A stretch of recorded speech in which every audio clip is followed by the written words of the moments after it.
بدأ أو ابتدأ من مجيد تبون معين على قصر المرادية عهدته الثانية والعهدة السادسة بالمفهوم البوتفليقي، بمفهوم الفوضى الحاكمة البوتفليقية. نشاطه الرسمي عبر تنصيب لجنة تهتم بإعداد قانون جديد للبلدية والولاية. ونصب أحد ديناصورات المنظومة الحاكمة المتمثل في دحوي القبلية. دحوي القبلية الذي لا يعرفه هو يعني أحد الديناصورات أو أحد رجال الفوضى الحاكمة، والذي يدعي أنه عنده علاقة بمنظومة الحكم ويفهم ويسير وهكذا، وهو يسير الجزائر وكأنها ملكية خاصة.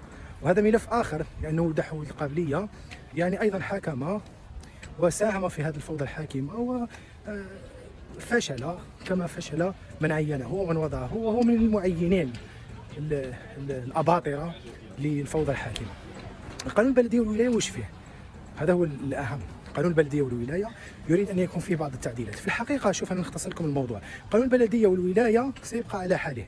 لماذا؟ لأنه قضايا التعيين والمعين المتمثل في الأمين العام وفي الوالي وفي لا دايرة، هذا هم اللي عندهم السلطة أكثر من المنتخب. هذا إذا كان فيه انتخاب، بمعنى أنه المنتخب ما عندوش الصلاحيات باش يسير، باش يحكم، باش يقرر أكثر من المعين. والمعين هذا الأمين العام في البلدية ولا الأمين العام في الولاية ولا الوالي ولا الشيف دايرة، هم في الحقيقة يجوا عن طريق التزكية وعن طريق الباريناج، وأغلبهم يكونوا خريجين هذا المدرسة الوطنية للإدارة اللي هي عبارة عن سرطان سوء التسيير في الجزائر. يعني هم يكونوا طالب يعني يحتكموا لقانون الهاتف أكثر من القانون العادي، وهي عبارة عن بيروقراطية متجذرة تمارسها السلطة العسكرية في الجزائر. أنا أقول لكم أن قانون البلدية وقانون الولاية هذا لن يؤدي إلى أي جديد، وستبقى البيروقراطية على ما هي عليه بل وتشتد. وشنو هو الحل؟ تقول لي أنور، وشنو هو الحل؟ الحل هو عندما نخرج من ثقافة التعيين إلى ثقافة الانتخاب والمراقبة والمساءلة، وتصبح سلطة المنتخب أقوى من سلطة المعين، وتصبح قوة الإعلام وقوة الأحزاب والجمعيات والتسيير والمراقبة. هنا تصبح البلدية عندها قوة في التسيير، وعندها استقلالية في التسيير وفي اتخاذ القرارات.